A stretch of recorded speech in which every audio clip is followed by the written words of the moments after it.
आज नाही, भाजपवाले पण म्हणत होते सगळा जिल्हा तिकडे गेला आहे का, यांना तिकीट देऊ नका.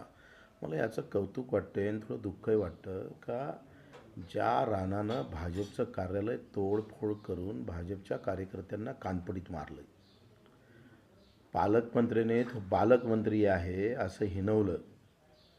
आता कार्यालय फोडणाऱ्याला चे झेंडे घ्यायला लागतं ना कार्यकर्त्यांना हाती, एवढी लाचारी.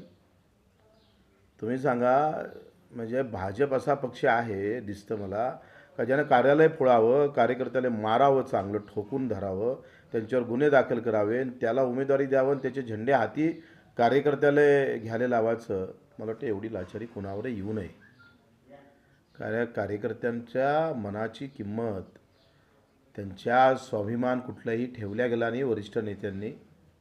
तो पार धूळ धूळ करून पुरा सत्यानाश करून टाकलेला आहे.